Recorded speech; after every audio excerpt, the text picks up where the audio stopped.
forgiveness play the part in the healing process? Well, because when if you don't forgive that person, because usually when you have a reason to forgive someone, that you need to forgive someone, they Yes. have So could you created. please tell some of the practices or some of the affirmations that one individual can use to feel The better? most powerful one is I love myself. I love me. Great. And it's really powerful when you look in a mirror and you're eye to eye with yourself because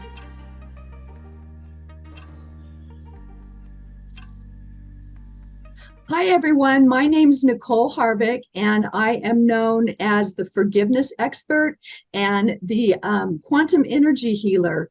And one of the reasons I started working with forgiveness and healing is because there's so many people out there Mm. that carry trauma in their body. And this can be from many things. It can be from past relationships, it can be from present relationships, it can be from bullying, it can be from many, many things. So it's very important to me because I had to release my trauma. I'm now stepping into the shoes of helping other people release their trauma as well. Wow, that's amazing thing because once the people are over the difficulties, they hardly pay attention to solve people problem. But you, after recovering your traumas, you're helping other people to help them in the trauma journey, which is like giving back to the society, and it's amazing. So, could you please tell what are your more expertise and what modalities does you use in healing practices? Okay, I sure will. And I just want to let you know that when you talk about giving back, that's one of the things that's very, very important to me because I was really Mm-hmm. suffering with mine, as a lot of people do. And Oh, it started with a divorce. And what I started doing is I knew I had to heal myself before I would really be any good to others. And once I healed myself, I realized how important it is as a journey to change your life so you can walk your path with emotional freedom. So, what I started doing to heal myself is I started to take classes, and I have modalities. The modalities I use are sound healing with crystal bowls. I use tuning forks, which raise your vibration. I use meditation, which can calm you down and practice your breathing so you're not always in fight or flight. I have certificates in cellular memory healing and quantum healing as well, as well as Ho'oponopono tapping, which releases stress in your body. So I've got many, many modalities that I use, and all are effective, but the one that's most effective is the quantum energy healing because we take you into a little bit of a meditative trance. And I use that word and to help you understand that you're still in 100% control, but it allows you to relax and your body remembers anything. So if you've been traumatized, whether it's by bullying, whether it's, no matter what it is, by cruel words, it's lingering in your body until you release it. So I help you locate your own trauma. And what I tell you is that you're going to remember it, but you're no longer going to feel the pain that you felt when it first occurred. But it's still in there, and we run stories that we don't even know about because that is trapped in our body. And I want to help people release that so they can have emotional freedom. If you keep that in there, if you don't release it, you can actually get physically sick, as I did. amazing, amazing. So, what message like you would give to the people who are still into the healing process or who are not able to forgive themselves or not able to forgive people? Well, that's probably your worst enemy is lack of forgiveness because what Mhm. people don't a lot of people don't understand forgiveness, and what forgiveness is you're releasing those ropes that bind you based on what someone else said to you. And while you're not condoning what that person did to hurt you, you're releasing that for yourself. Because if that person didn't care enough to treat you kindly, why would you want to carry their trauma, which is now inside of you? Because what a person has to remember is anything anyone said, there's something going on inside of them to have them lash out at you. There's nothing wrong with you. It's all about them. So when you go through the forgiveness process, what you're doing is you're healing yourself. That's the first start of healing. And I will tell you that all healing must start with forgiveness of self and forgiveness of others. So, how forgiveness played the part in the healing process? Well, because when if you don't forgive that person, because usually when you have a reason to forgive someone, that you need to forgive someone, they have created some trauma for you. They have either been mean to you, they have lashed out at you, they have physically or verbally abused you. So they've hurt you in some capacity. And for you to carry anger or guilt or hate inside your body towards that person, the only one suffering is you. That person that hurt you might not care. I'm going to tell you, they don't care, because if they cared about you, they wouldn't have done it in the first place. So the only person suffering from someone's misdeed is you, by carrying it in you. And by forgiveness of self in that person, releasing it, letting it go, doesn't mean you ever have to talk to that person. You don't have to ever see them again, but you're releasing their words that were used against you. They still don't have emotional freedom because they're the perpetrator. But by releasing and forgiving, you have the freedom to get rid of all of that. And I will tell you, like I said, anything lingering in your body, any darkness or any pain or any trauma, what that will lead to is your body being in dis-ease. And disease is a word, but when you break it in two, your body is not at ease with what has been happening to you or what was said to you. And you can't, anything that's left in the body has to eventually come out on the outside of the body. And that's where sickness comes in. And I know that because I suffered with it. I hadn't released it yet. My hair started falling out and I started scratching my skin until I bled. And that's when I knew I had to forgive, and I had to release and let go of many people in my life. Yes, sometimes it becomes so difficult for a person to share their own story, and Oh, but how confidently you are sharing, and I'm 100% sure that your clients are able to forgive, and they are able to heal, because when one is already suffered from one thing and that person is helping other person, it gives more impact and more results than other person who don't have practical experience or practical knowledge of it. So, what are some of the tangible products you have created to promote no. forgiveness, and how they are infused with Reiki and sound? Okay, one of the like I said, I am a Reiki master. And that is just energy. That is energy that comes from above. It's a natural energy.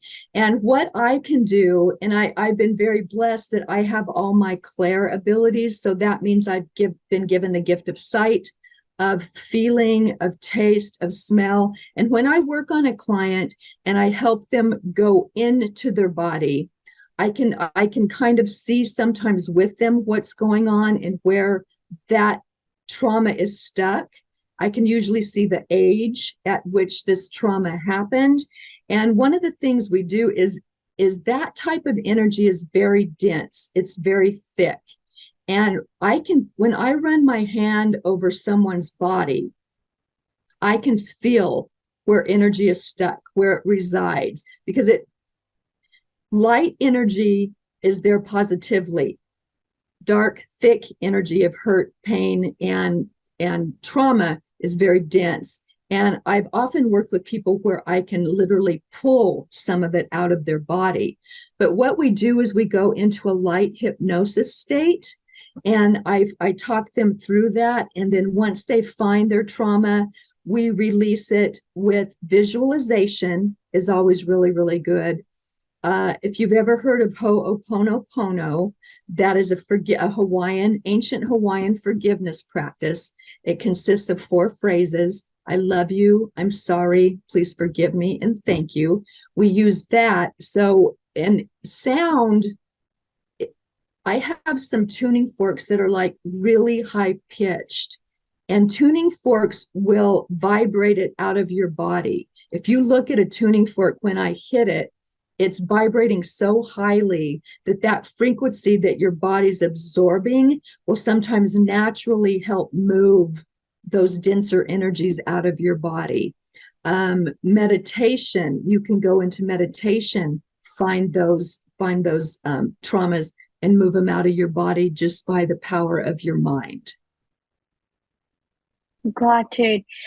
So, like you told, you can feel it, and you can able to know, and the affirmations you told, you should forgive others, I love myself. So could you please tell some of the practices or some of the affirmations that one individual can use to feel better? Yeah, absolutely. And the most powerful one is I love myself. I love me. Great. And it's really powerful when you look in a mirror and you're eye to eye with yourself, because there's nothing like eye contact. That's super, Yes. super important. But there are many that can start with I am, because because you're not saying I want to be, you're saying you Mm-hmm. already are. I am powerful. I am worthy. I am loved. Any kind of positive affirmation is going to be good for accepting how special we are. We're all very special. We're all Mm-hmm. very powerful. And once you start this self-talk, what's going to happen is that powerful vibration that will start becoming part of who you are. And instead of putting yourself down, you're going to start building yourself up. And that's going to help you raise that vibration. And you're actually going to feel better, and you're going to look Mm-hmm. better once you start accepting yourself for who you are. I am perfect. I am of sound mind. I am happy. I am joyful. I live in gratitude. Things like that are going to change your life. And one of the most important times to start those affirmations, there's two really important times, because if you're in a theta state, that's a state of relaxation. And what's happening when you start saying those in a theta state is your subconscious picks it up, and your subconscious acts on that without you even having to say a word. So the two times that I always start my affirmations are when I wake up in the morning before I'm really awake, just that first opening of the eyes. Just start thinking about your power. Start thinking about how perfect you are. Your subconscious captures it. And right before you fall asleep, everything you can say to go into the next day. My day will be perfect. And two things I always said: for every question, there's an answer. For every problem, there's a solution. And then I go into my gratitude. When your subconscious captures something, it works on it on its own. And the nice thing is when you start doing that, 95% of everything you do is your subconscious mind being in control. So if you can put yourself in that state of practicing these positive affirmations, Yes. it's just going to come without you thinking about it. And you're going to wake up a different person. You might not even know why, but you feel powerful. You feel kindness in your heart. You go about your day standing a little straighter, knowing that you are in control of yourself. Yes, great, great. Thanks for sharing this of affirmations and these powerful messages. So you are on mission for 2023. So how does you plan to touch as many as lives with possible of your message of forgiveness and emotional freedom? Well, one of the things that I'm doing, and this is like what you're doing, I am a guest on many podcasts, and I always talk about how forgiveness leads to self-love, and that's really, really important. But I'm impacting people. I've been putting messages on Facebook. I've been using social media. I'm on a lot of podcasts. and just talking to people. Some people might not even know what I'm doing, but when I talk about, oh, it's so nice to meet you, and talk kindly to them, and I am inserting positive words into their field, because we have a 6-foot etheric field that surrounds our body. And it's almost like a protection. But when you start talking to someone and you start using positivity with them, they're really not even going to know what you're doing. And that's why you have to be really cautious with your words, because they can hurt or they can heal. And so when I meet someone, oh gosh, it's so nice to meet you. I see you on Facebook. I love what you do. And there's something in NLP, and that's neuro linguistic programming, which is kind of, it works with your brain, and it's very, very simple. And for instance, if someone's having a bad day, you can say something like this: you can have a bad day, but you can also have a good day. So let's have a good day. How about that? And they're going to agree with you, because that good is more powerful than bad. Or, you're talented, don't you?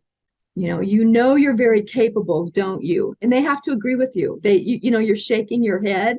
And so they're going to start, and it's very subtle. So you do, and like I said, there's some nefarious people out there that would rather hurt people, but that's because they're hurt inside. So I'm always using my words to encourage people, to help people along. And as a matter of fact, on my Facebook, I just posted a video or a podcast that I did back in June, and it's about the positivity and the power of words. Great. Yes, I know, apart from being raising someone's spirits, helping someone to be cheerful, we still need to use our words to be careful. But as you mentioned, it can heal or hurt someone. And why to hurt someone if we can heal it? Why, bring more kindness into this world? So even while talking to you, I'm also able to feel very calm, smiley face, because I can feel that energy and I can feel that positivity. And yeah, so it's like, going to be my amazing podcast. So you are the amazing author as well. And so, please tell about your journey of being the author and the topics you covered and about your books. Oh my gosh, I have written a lot of chapters in books. They're kind of collective series. And, it took me a while, but then I became very honest about the pain I suffered through my divorce. And the reason I did that is I think I need people to know that if it happened to me, I was very broken for a long time, but then I decided to step up and heal myself, which and I've used lots of healers too. We can't do everything by ourselves. We do need guides, we need mentors, we need coaches, and I do utilize all of that. But the journey I started, I was really embarrassed that I was getting a divorce, and I kept it very, very quiet. So I just started learning these modalities. But I have a book about how hard the divorce was on me and how I changed my life. I've got one about the power of words. My latest one that I just ordered my copies of it today. I had a really interesting thing happen to me, because I always talk about the forgiveness from love to self-love. And so I had completed a chapter of 3,000 words, and it doesn't sound like a lot, but it was a lot, And so I got done and I was getting ready to submit it. And I heard my guides talking to me, because I always call in help, whether it's my ancestors, ascended master, my guide. And I heard them say, same content, same outcome, because that's all I ever wrote about.